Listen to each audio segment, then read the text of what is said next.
히스기야 왕의 기도와 이사야 선지자 예언이라는 말씀으로 목사님 말씀 준비해 주시겠습니다. 기도하시겠습니다. 살아계신 하나님 아버지, 우리가 믿는 하나님 홀로 천하만국의 하나님이심을 우리도 알게 하옵소서. 예수님의 이름으로 기도합니다. 아멘. 이사야 시대에 이사야가 기대했던 그 왕이 히스기야의 삶을 돌아보면 굴복된 임금, 하나님을 잘 믿다가도 하나님에게서 멀어지고 또 멀어졌다가 다시 하나님께 돌아오고, 그런 굴복된 인생을 왕위에 오른 25세부터 약 14년 동안 이사야의 생애는 소위 산봉우리와 골짜기를 누볐던 인생입니다. 여러분, 인생이 올라갔다 내려갔다 반복되시죠? 그런데 그게 인생인데, 영적인 삶에서 올라갔다가 내려가고 내려갔다 올라가면 하나님 보실 때 뭐라고 말씀하시겠습니까? 야, 그렇게 힘들게 사느니 나하고 가면 어떠냐, 이렇게 말씀하실 수 있죠. 그렇게 말씀하실 때 예, 가겠습니다 라고 하시겠어요? 조금만 더 살겠습니다 라고 하겠어요? 조금만 더. 뭐라고 찾을 때 빨리 가야지. 지금 이 히스기야가 초기 왕위에 올라서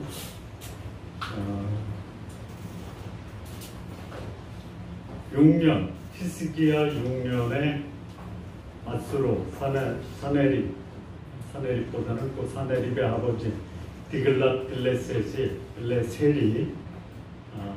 이스라엘 사마리아를 함락시키고 거기에 살고 있었던 사마리아 사람들을 아수르의 여러 지역으로 분산시켰습니다.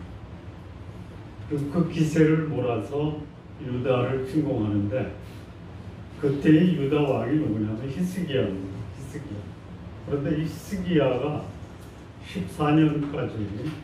14년인지 어쨌든 그 소위 아수르가 이스라엘을 멸망시킬 때에 히스기야는 아수르를 배반했습니다.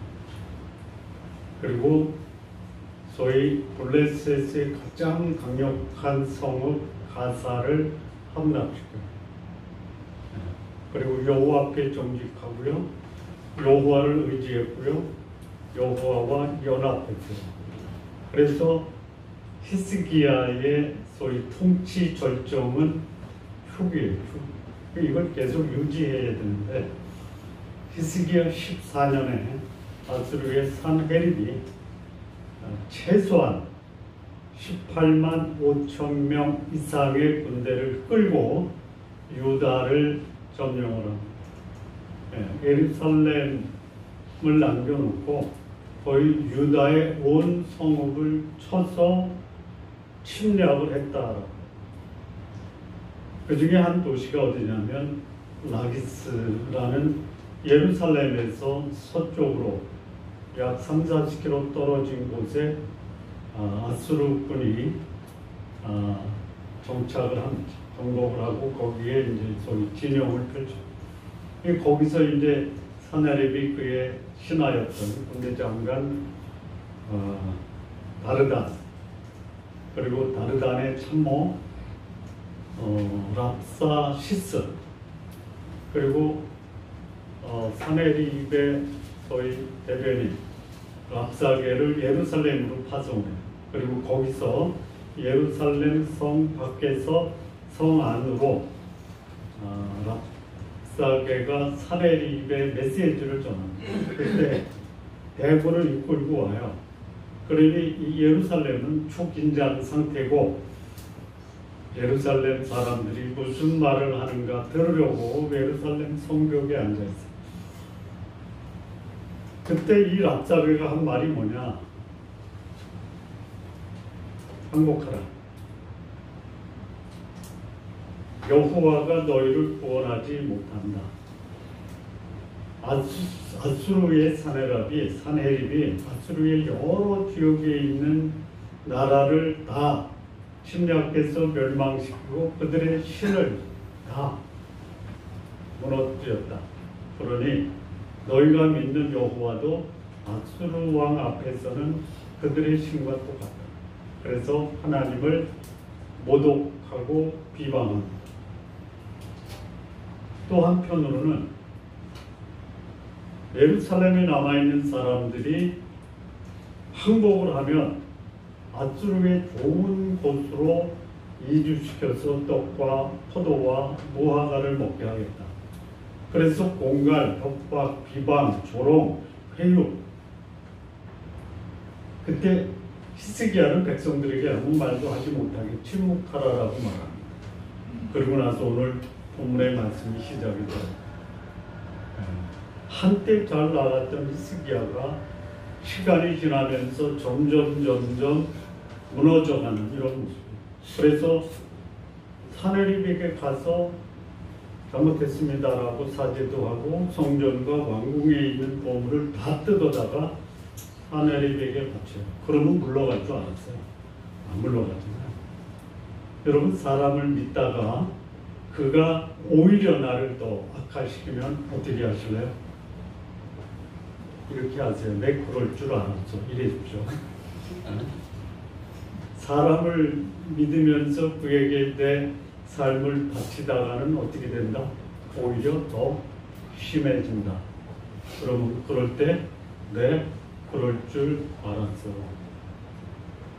사람은 믿을 만한 대상이 없답니다. 특별히 가깝다라고 하는 사람일수록 믿다가는 어떻게 된다? 끊고 닫습니다. 믿을만 하세요? 남편.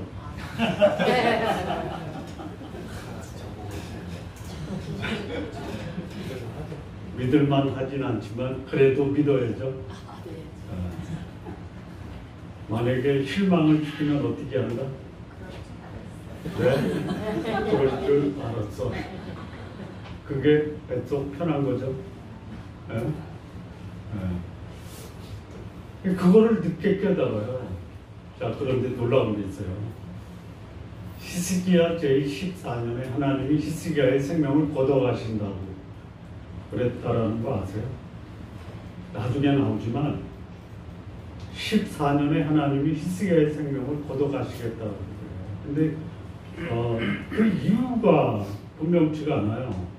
역대하를 보니까 거기 이제 하나님이 히스기야의 생명을 걷어가는 게 교만이라고 그래요. 교만. 그게 뭐 바벨론 사신에게 왕궁과 성전에 있는 걸 보여줘서 그런 건 아니에요. 왜 없어요, 보여줘도. 물론 남아있는 것이 나중에 바벨론으로 다 옮겨진 바가 되는데요. 그러면 도대체 왜 하나님이 히스기야 14년에 네 생명을 내가 거두겠다라고 했을까? 이 말씀을 이제 묵상하다가 이런 생각이 퍼뜩 드는 거예요. 이게 아닐 수도 있고 그럴 수도 있어요. 그럼 묵상하는데 뭐 문제 없잖아요. 하나님을 믿었던 히스기야가 사내립에게 가서 무릎 꿇고 사죄를 구한 거예요. 그리고 나서 하나님께 와서 하나님 도와주십시오, 이렇게 구원해 주십시오, 이렇게 기도하잖아요. 하나님이 더 이상 살 필요가 없다라고 하는 사람이 어떤 사람일까요? 변덕스러운 사람이에요. 변덕스러운 사람 없죠? 하나님을 믿고 세상과 더불어 경쟁하고 싸웠던 사람이 세상에 굴복해 버려요. 그리고 그 굴복한 그 자가 오히려 나를 더 심하게 압박을 하니까 다시 하나님께 나오잖아요. 그러면 나중에 또 어떻게 될까요? 한번 마음이 바뀌면 또 바뀌겠죠. 하나님의 도움을 받았는데요. 여유 있게 지내다가 또 문제가 생기고 고통을 받으면 또 바뀔 수 있어요.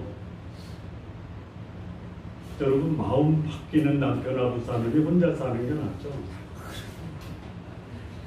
끄떡끄떡. 근데 집사님 남편은 절대로 그런 분이 아니다라고 제가 경험적으로 말할 수 있어요. 모르시는구나.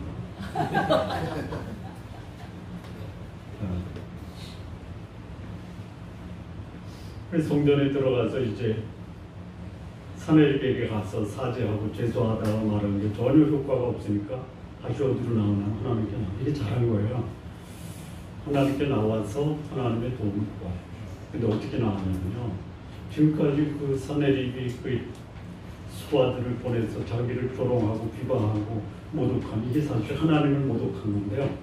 이게 이제 소위 히스기야 입장에서 뭐냐, 환난 당했다. 환난은 개인이 당하는 환난을 환난이라고 하지 않죠. 이거는 국가적인 고난이에요. 이 국가가 완전히 그야말로 그냥 쑥대밭이 됐어요. 이거 본 거예요. 오늘은 환난이다. 징벌. 내가 사내립을 가서 사죄를 하니까 이게 하나님도 안 되겠다. 그래서 하나님이 벌 주셨다라고 받아들이는 거예요. 그리고 모욕의 날, 이렇게 살아서 뭐하냐. 본인이 그렇게 고백을 했어요. 그러면 하나님은 어떻게 하실까요? 너 회개했으니까 너한테 복을 주겠다 하시겠어요? 맞아, 내가 봐도 그래. 너 환난 당하고, 또 징벌 당하고, 모욕스러운데 내가 데려갈게. 그랬더니 어떻게 해요? 제발 좀 살려주십시오. 이렇게 하는 거. 이게 인간이에요. 그래서 옷을 찢어요. 배옷을 들어요. 이게 뭐예요? 여기 하나 빠진 게 있는데 그건 안 썼더라고요. 근데 안에서 안 할 수도 있고요. 빼뜨릴 수도 있어요. 이렇게 뭐 죄를 뒤집어 쓰는 건 없어요. 옷을 찢는 거 뭐예요? 언제 옷을 찢어보셨어요? 안 찢어보셨나요? 도저히 견딜 수 없는 아픔과 슬픔이 옷을 찢는 옷 찢어보신 분들 없어요? 비록 남편이 속을 새겨도 나는 결코 옷을 찢을 수 없다. 배옷을 들어요. 배옷은 뭐예요? 언제 배옷 입죠? 초상. 그러니까 슬픔과 원통함, 애통함이 합쳐진 거예요. 거기에 이제 죄를 뿌리면 뭐냐면 이건 제 잘못입니다라고 해서 회개하는 거예요.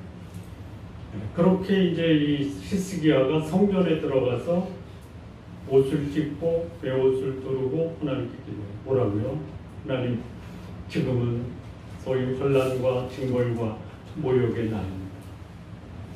이런 소위 자기 마음을 하나님께 토해요. 그것뿐만이 아니에요.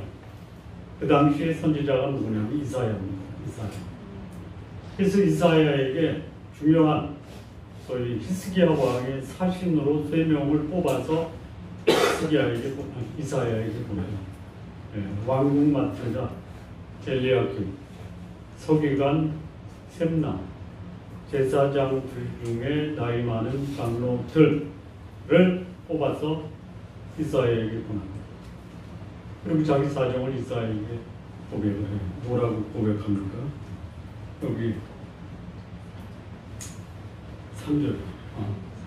그건 이제 히스기야의 말씀에 자기의 모습을 이제 이사야에게 똑같이 얘기를 하고요. 랍사게가 살아계신 하나님을 비방했습니다. 당신도 들으셨다면 그 들으신 말을 가지고 아수르 왕을 좀 책망해 주십시오. 그리고 남아있는 자들을 좀 구원해 주십시오. 이렇게 이사야에게 나가서 말하라고 사신들을 보냅니다. 자, 랍사게가 사내립의 말을 받아서 살아계신 하나님을 비방했죠. 이건 극히 일부죠. 전체는 뭐예요? 이스라엘과 히스기야를 향한 공갈, 협박, 해유죠. 그리고 이 사내립은 자기 경험상 제가 여러 나라를 정복하면서 여러 나라에 여러 신이 있는데 여호와도 그들 중에 하나 아니냐 해서 이제 지나가는 말로 너희들이 믿는 신은 내가 정복한 그 나라의 신이나 별반 차이가 없다. 근데 히스기야는 그 말을 따서 자기가 징벌과 환난과 모욕을 당했지만 사네립이 자기 신하 랍사게를 통해서 한 말은 결국 초점이 누구냐? 여호와를 비방했다. 여호와를 조롱했다라고. 잘 본 거예요. 여호와를 비방하면 어떻게 돼요? 부담해요. 그랬더니 이사야가 뭐라고 그랬냐면요. 너희는 너희 주에게 이렇게 말하라. 너희 주는 누구냐면 히스기야예요. 여호와의 말씀이 너는 아수르 왕의 신복들에게 들은 바 나를 모독하는 말 때문에 두려워하지 마라. 여러분 언제 두려워해요? 내가 기대했던 그 사람이 내 말을 안 들어주면 기분도 나쁘지만 이제 어떻게 하지? 마음속에 불안과 두려움이 엄습할 수 있죠. 히스기야가 그런 거예요. 사네립에게 가서 무릎 꿇고 사죄했잖아요. 그러면 돌아가야 되는데 오히려 군대를 동원해서 예루살렘에 와서 포위하고 예루살렘을 향해서 온갖 저주와 진노와 또 모독과 회유말을 하잖아요. 근데 그 말을 통틀어서 히스기야는 뭐라고 하냐? 여호와를 비방했습니다. 그랬더니 이사야가 하는 말, 두려워하지 말아라. 두려워하는데 두려워하지 말아라 라는 말이 위로가 되죠. 누가 말해야 위로가 돼요? 도울 힘이 없는 자가 두려워하고 있는 사람에게 두려워하지 마. 돈 없는 사람이 돈 때문에 고민하는 사람에 돈 걱정하지 마라고 말하면 도움이 돼요? 위로가 돼요? 안 되죠? 여기 누가 얘기하는 거냐면 이사야가 말하는 거예요. 두려워하지 마라. 왜 그래요? 이사야 그 말이 두려움으로 가득 찬 히스기야에게 시적절했던 말이에요. 뿐만 아니에요. 7절에 보면 내가 한 영을 그의 속에 두어 즉 사내립 마음에 한 영을 두어요. 그리고 소문을 듣게 합니다. 본국으로 돌아가게 해요. 그리고 본국에서 그에게 칼에 죽게 하리라 하셨습니다. 그에게가 누구냐? 그러니까 사내립이 칼에 죽게 되는 거냐? 아니면 사내립에게 누군가가 칼로 죽게 하느냐? 두 가지 다 해석이 되는데요. 여기 그라고 하는 말은 사내립의 마음속에 여기 소문을 듣잖아요. 어떤 소문에 돌아가지 않으면 안 되는 소문에 아수르의 누군가가 사내립에 대해서 반란을 일으킨다. 전쟁 중에 누가 돌아가요? 나라의 운명을 걸고 전쟁을 하는데 전쟁 중에 누군가 나를 배반했다 또 반란을 일으켰다라는 소문이 들려야 돌아가죠. 반란을 평정해야 될 거 아니에요. 돌아가는데 돌아가서 반란을 일으킨 그에게 죽임을 당할 것이다. 돌아가요. 돌아가서 어떻게 되느냐. 37절 한번 보시죠.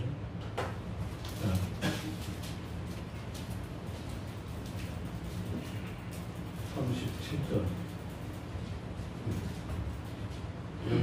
예. 돌아갔어요. 그 아수르의 신이 누구냐면 니스록이에요. 거기서 이제 그 제사를 드리는데 누구하고 드리냐면 아드람 멜렉, 사라셀 그리고 에살 핫돈이 함께 제사를 드려요. 이 세 사람이 누구냐? 사네립의 아들들이에요. 아들들. 근데 그 소문이 진실이 된 거예요. 아드람 멜렉과 살레셋이 신전에서 경배할 때 그 아버지 사네립을 칼로 쳐 죽였습니다.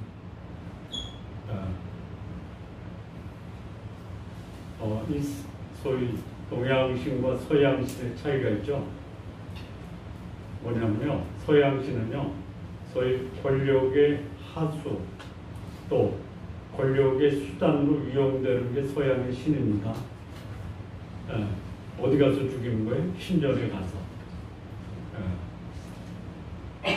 그래서 아들들이 아버지 죽이는 게 정당화돼 있어요.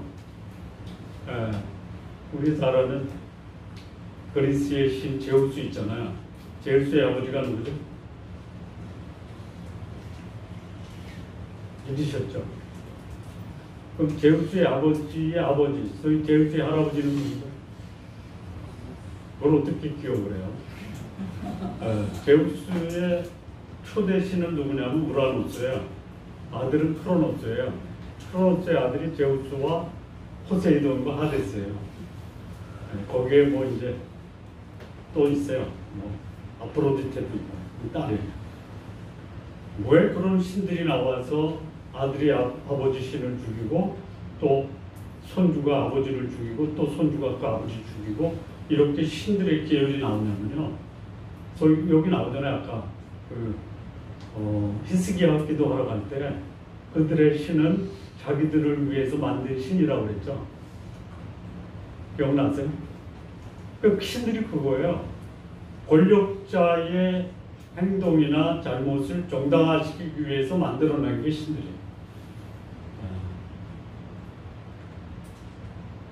그래서 이 아들이 아버지하고 신전에 들어가서 제사하다가 아버지를 칼로 죽입니다. 권력을 잡아야 되는데 못 잡아요. 왜 그래요? 제대로 준비가 안 돼요. 근데 그때 그 와중에 아무도 모르게, 형들도 모르고 아버지도 모르고 조용하게 은밀하게 이 나라를 내 것으로 만들겠다라고 준비했던 아들이 누구예요? 셋째 아들이에요. 에셀 핫돈이에요. 결국 아수르는 에셀 핫돈이 그 아수르를 자기 나라로 만들었어요. 제대로 준비를 안 해요. 정권은 잡았는데요. 에셀 핫돈 이때에 신흥 다른 국이 있잖아요. 애국과 바벨론과 아수르예요. 바벨론이 결국은 아수르가 점령하지 못한 유다까지 멸망시키는 거예요. 아수르도 멸망시키고 애국도 느부갓네살이 가서 정복을 해요. 이게 역사예요. 그래서 이 아수르의 왕인 사네립이 결국 소문 듣고 하나님이 집어는 성령인지 하여튼 천사인지 그 말을 소문을 듣고 돌아가서 거저 죽어요. 그래서 아수르의 정복이 끝났어요. 자, 그런데요. 이렇게 이제 이사야의 예언을 들었는데 랍사게가 라기스라고 하는 사네립이 있는 그곳으로 돌아갔는데 가보니까 거기서 떠나서 어디로 갔냐면 그 위에 있는 림나라는 성읍에 가서 림나를 정복하기 위한 전쟁을 벌여요. 8절, 9절 보시고요. 림나로 가서 이제 전쟁 중이에요. 그때 9절에 그 전령으로부터 보고를 받습니다. 구스왕 디르하가가 사네립과 싸우고자 우리한테 오고 있다라는 보고를 받아요. 그런데 그걸 듣고 구스왕 디르하가와 싸워야 되는데 히스기야한테 편지를 보내요. 이상하죠? 아니 저기서 구스왕은요 당시에 구스라는 이디오피아 왕이 애굽까지 통치를 했어요. 그러니까 아수르, 애굽, 바벨론 3대 강국이 대치하고 있는 상황에서 애굽이 아수르를 치러 뒷나로 올라오고 있다라는 소문을 들은 거예요. 보고를 받아요. 그러면 거기에 대비해야 되는데 히스기야에게 편지를 보내요. 왜 보냈을까요? 조금만 추측을 하면 가능하죠. 애굽과 연합해서 아수르를 히스기야가 칠 거 아니야? 라고 까불지 말고 있어 이거예요. 그래서 사네립이 히스기야에 보낸 그 편지의 내용이 뭐냐면 너희를 구원할 것이다 라고 말하는 여호와를 속지 말아라. 나한테 전화 온 거야? 그래서 왕년에 내가 사네립의 말이에요. 내가 왕년에 아수르의 모든 나라를 다 점령했고 나한테 덤비는 놈들은 다 죽었다. 너도 까불지 마 이거예요. 히스기야가 안 까불었어요. 그 말을 듣고 히스기야가 다시 성전으로 들어가요. 편지를 펴놓고. 예. 편지를 펴놓고 시기야가 성전에서 사내립에 그 공갈 협박 편지를 보고 뭐라고 기도하냐면요. 비로소 이제 사내립이 한 공갈 협박에 자기가 믿는 여호와가 누군지 15절에 보니까요. 그 편지를 여호와 앞에 펴놓고 기도하는데 그룹들 위에 계신 이스라엘 하나님 여호와여 주는 천하만국의 홀로 하나님 주께서 천지를 만드셨다. 아 이거 왜 이제 얘기해요? 이거 몰랐어요?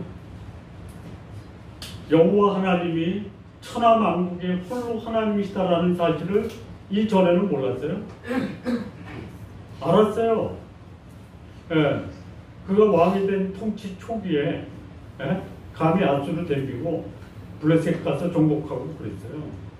여호와와 연합했어요. 여호와를 의지했어요. 여호와 앞에 정직했어요. 그럼 그 신앙이 계속 유지가 돼야 될 거 아니야. 성도님들 처음 신앙이 지금까지 계속 유지되옵니까? 아니면 올라갔다 내려갔다 꼬꾸라졌다 다시 또 터지고 다시 일어서고 그러니까. 두 번째. 깨달았어요. 내가 믿을 수 있는 분은 사내립이 아니라 여호와다. 그런데 그분이 어떤 분이에요? 깨달아야 되는데 뭘 깨달아야 되느냐? 내가 믿는 여호와는 천하만국의 홀로 그분만이 진정한 하나님. 그분만이 인류와 역사와 만물을 창조하신 창조주다라는 것을 고백한 대로 믿어져요? 아니 믿을만 해요? 하나님은 입술로만 하는 것에 대해서는 별로 관심이 없죠. 관심이 없는 게 뭐냐면 내가 원하는 것을 안 들어주시잖아.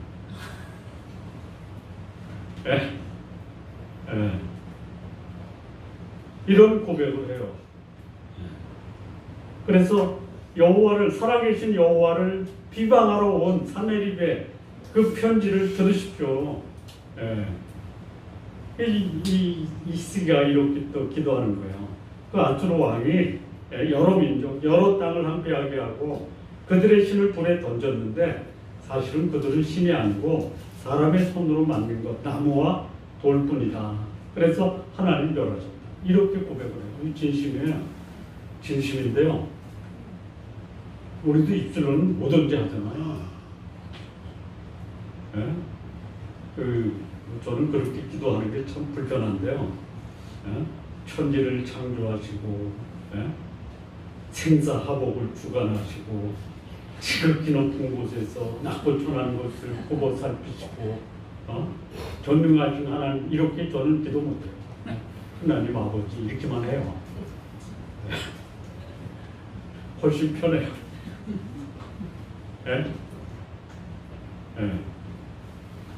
그럼 이런 하나님을 믿고 있으면 사내립은 그야말로 여기 돌이나 나무로 만든 우상보다 더 못한 존재죠. 왜 그래요? 사내립이 그런 신을 믿고 있으니까. 그래서 이 히스기야가 하나님께 우리 구원해 주십시오. 아수르 왕의 손에서 우리를 구원하십시오. 그렇게 하시면 천하만국이 주 여호와가 홀로 하나님이신 줄 알아. 이런 분이에요. 처음부터. 그런데 저에게 개인적으로 하나님이 내가 다스리는 나라를 구원해 주십시오. 그러면 이스라엘, 유다를 구원하신 하나님이 천하만국의 홀로 하나님이시다라는 것을 천하만국이 알게 되고 우리 성도님들 내 삶, 내가 믿는 하나님, 나에게 역사하신 하나님으로 그 하나님이 여러분에게 역사하심으로 인해서 천하만국이 그분이 홀로 하나님이신 것을 알게 하시기 바랍니다. 이런 고백을 들으세요. 저 집사님은 천하만국의 하나님이 뒤에서 그 집사님을 돕고 있어. 이런 소문 내면 얼마나 좋을까. 저도 그렇고요. 저도 그렇고요. 우리 성도님들도 우리 좋은 나무 교회 집사님 뒤에는 전능하신 하나님이 계시되 창조주 하나님이 계시되 그리고 역사하신 것을 나를 바라보는 사람들이 볼 수 있게끔 하나님의 도우심을 경험하시기 바랍니다. 이렇게 이제 히스기야가 하나님께 기도했다라는 소식을 이사야가 듣고 이사야가 히스기야에게 전가를 보냅니다. 뭐라고 보냈냐면요. 아수르 왕이 여호와를 비방하는 거 내가 들었다. 이스라엘 유다를 향해서 그가 비방하는 것은 마치 이스라엘의 거룩한 자에게 그리하는 것이다. 그래서 내가 그의 교만에 또 나를 향한 분노를 듣고 그를 내가 깔코리로 그 코를 깨어 자갈을 그 입에 물려서 오던 길로 다시 돌이키리라 이렇게 말씀합니다.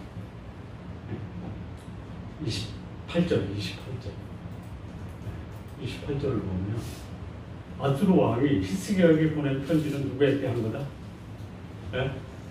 여호와께 한 거야. 내게 향한 분노와 내 교만한 말이 내 귀에 들린다. 여러분, 하나님이 내 뒤에 계시다라는 것을 믿으면요, 나를 향해서 비난, 비방, 저주 이런 말은 누구한테 하는 거예요? 하나님께. 그렇게 사십시오. 자, 그리고 이제 하나님이 히스기야에게 이사야를 통해서 말씀이 뭐냐면요, 29절.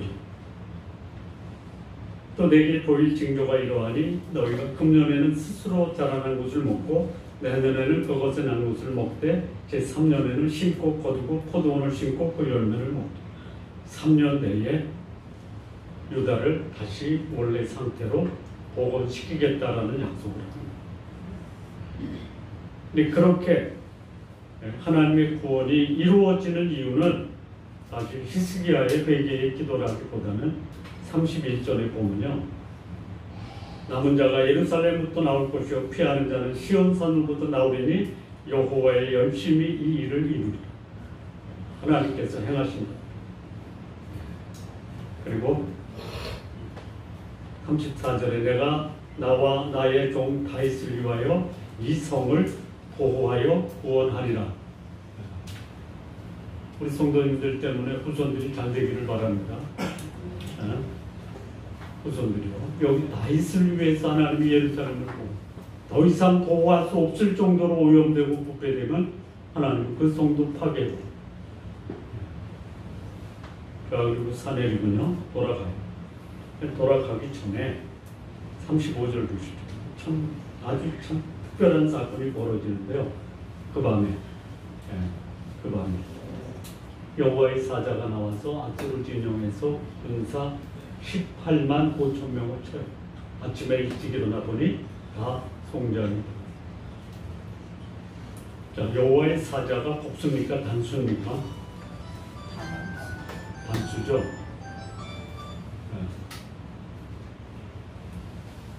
여호와의 사자 하나는요 18만 5천 명이 하룻밤에 송장이 될 수 있어요. 겁날 게 있어요, 없어요? 네? 겁내지 마세요.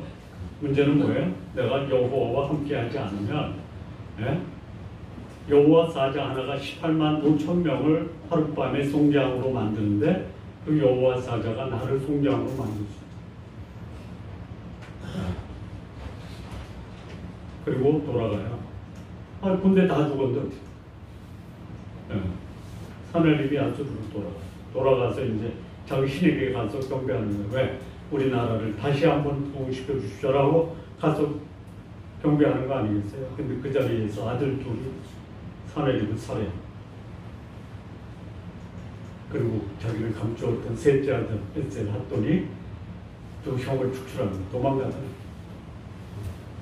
아라랏으로 도망가요. 아라랏이 어디 지금의 아르메니아 쪽에 터키 북쪽 거기까지 더 이상 못 오는 거예요. 자, 이 본문이 주는 메시지가 있어요. 메시지가 뭐냐? 자, 하나님의 이름을 모독하고 비방하면 어떻게 돼요? 하나님이 심판하십니다. 따라서 하나님을 위협하는 불신앙의 세력이 우리를 불안과 두려움에 빠뜨릴 때 두려워하지 말아라. 두려운 것이 보통 많은 게 아니에요. 우리가 보통 두려워하는 게 뭐, 목숨이 위태로워 두려워해요? 내가 원하는 것을 얻지 못해서 불안하고 두려워해요? 어떤 거예요? 목숨은 차라리 죽는 것에 대해서는 별로 두려워하지 않죠. 두려워하시나? 안다게 봐서 아직 모르나? 근데 현실, 당면 과제가 뭐예요? 먹고 사는 문제 아니에요. 그게 안 풀리면 어때요? 잠도 못 자죠. 머리 빠지잖아요. 저도 뭐 두려워한 적이 있는데요.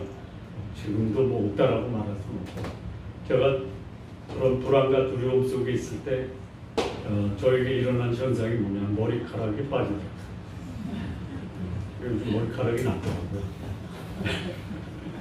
어느 목사님이 저한테 그래요. 이 목사 머리 나는 거는 하나님이 삼손처럼 잘라진 머리를 키워가지고 큰 일을 시키시고, 머리 자라서 이제 그 블레셋의 다번에 신변을 벌어들여주면 본인도 같이 죽잖아요. 나라를 구하기 위해서. 그래서 저도 머리카락이 자라면 나라를 구하고 같이 승복할 수도 있겠다. 하나님을 모독한 어떤 세상의 권력자도 하나님의 심판을 피할 수 없다. 하나님을 대적한 자, 무엇으로 그 대가를 지불해요? 자기 목숨으로. 이게 첫 번째 교훈이에요. 하나님이 이 말씀을 통해서 주시는 교훈, 첫 번째 메시지는 하나님을 대적하는 전능하신 하나님, 홀로 천하만국의 하나님이신 그 여호와를 모독하는 자는 자기 생명으로 그 대가를 지불해야 합니다. 그런데 놀랍게 두 번째 메시지가 뭐냐면, 죽을 때가 돼도 세상의 권력자는 여호와 하나님을 두려워하지 않는다.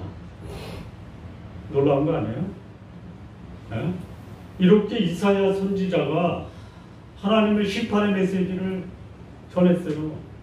그리고 실질적으로 자기 군대를 다 걷어가셨어요. 그러면 하나님을 두려워해야 되잖아요. 두려워합니까? 안 두려워해요. 오히려 하나님 덤비잖아요.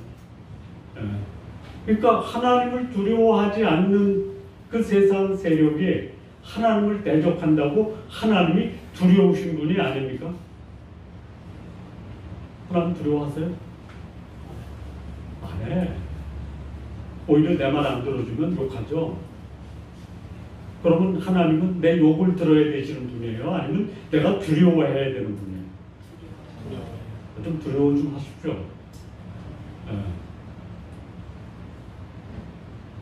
세상이 하나님을 두려워하지 않는다고 하나님이 두려우신 분이 아닌 게 아니에요. 오히려 이 불신앙의 세상에 하나님은 마침내 그분이 얼마나 두려운 분이신가를 공개적으로 드러내시는 거예요.